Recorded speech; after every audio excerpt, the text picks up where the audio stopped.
क्या आपने कभी सुना है एक ऐसे राक्षस के बारे में जो पहले एक ब्राह्मण था, जिसके पास था ज्ञान, तपस्या और शक्तिशाली मंत्रों का बल, लेकिन जिसने अपने ही ज्ञान को अभिशाप में बदल दिया?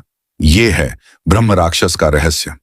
प्राचीन हिंदू ग्रंथों के अनुसार ब्रह्म राक्षस वो आत्मा होती है जो एक ब्राह्मण के शरीर में जन्म लेकर भी अपने ज्ञान और शक्ति का दुरुपयोग करता है।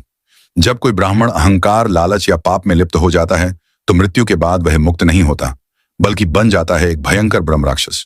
ऐसे ब्राह्मण अपनी विद्या का उपयोग भलाई के लिए नहीं, बल्कि धन और स्वार्थ के लिए करते हैं, और यही कारण है कि उन्हें शाप मिलता है कि वे मृत्यु के बाद राक्षस रूप में भटकेंगे। जब आत्मा शरीर छोड़ती है तो वह शांति नहीं पाती।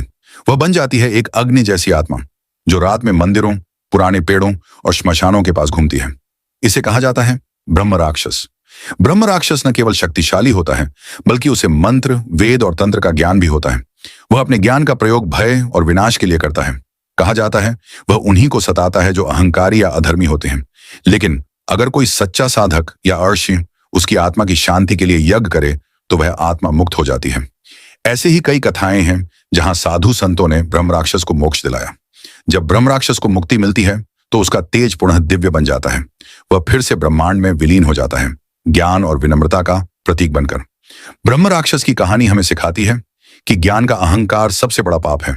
यदि हम अपने ज्ञान का प्रयोग दूसरों के हित में करें तो वही ज्ञान वरदान बनता है, पर अगर उसमें अहंकार और स्वार्थ आ जाए तो वही ज्ञान अभिशाप बन जाता है। तो दोस्तों, ये थी ब्रह्म राक्षस की रहस्यमयी कथा। अगर आपको ऐसी पौराणिक रहस्यों की कहानियां पसंद हैं तो वीडियो को लाइक करें, शेयर करें और चैनल को सब्सक्राइब करना ना भूलें।